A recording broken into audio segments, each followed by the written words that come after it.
Mentality is something crazy, and it just either hypes you up or just completely screws your workout. The reason why I'm referring to this is because in this session, I was aiming to do 110 kilos for 5 sets of 7. On my third set, fourth rep, I kind of screwed up my balance and the rhythm, and I just dropped the weight. So that means I bailed out, and I only managed to go through half of my intended or ideal weight and set. So what I did after that was I dropped the weight down to 105 kilos. So that's a 5 kilo decrease. And for some reason, I was able to hit those last 2 sets extremely fast. There was very minimal struggle, and I felt as though that small 5 kilo difference was immense, and I didn't understand why there was such a large disparity in like that strength, or I guess the confidence I had with that weight. It almost felt as though when I do reps with 110 kilos, I need to brace every single set. I need to like hold it hard, and I'm like tense. I'm very focused. But when I dropped only 5 kilos, I guess that focus kind of wasn't as required, and I don't know. It seems as though that 5 kilos makes such a large difference, and maybe it was a mentality factor because I was able to hit 105 for 4 sets of 9. So it almost felt as though, I've already met this threshold.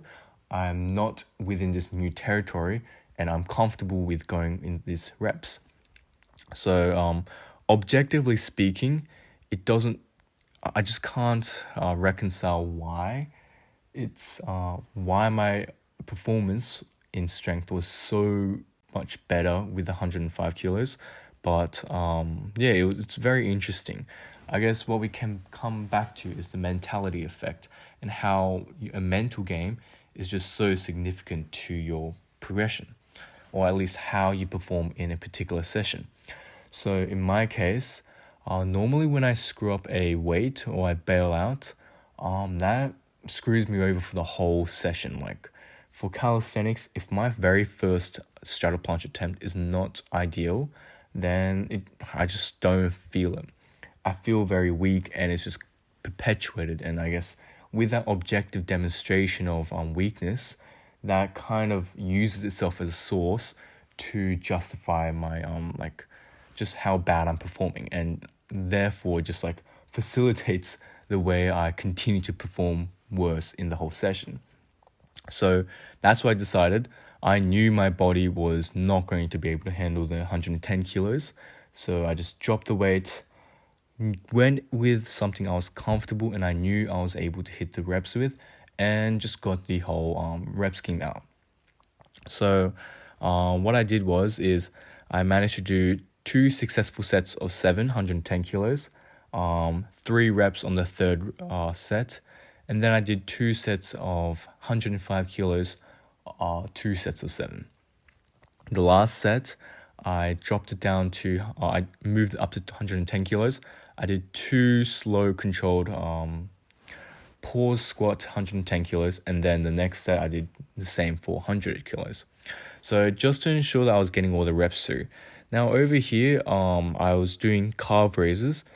So all the calf machines were taken, they were occupied, so I had to opt for these for the calf raises weighted with a barbell. Now you can kind of tell that I'm not very used to this, simply because the way it's not controlled. I'm not controlling the eccentric nor the concentric. I drop down straight away. I'm very explosive, which isn't really, I guess it's not too ideal. That's why I try to compensate by squeezing it at the top. And so in that sense, I guess it wasn't as effective for my calf hypertrophy, but it's better than nothing, and it did make me feel a bit sore after.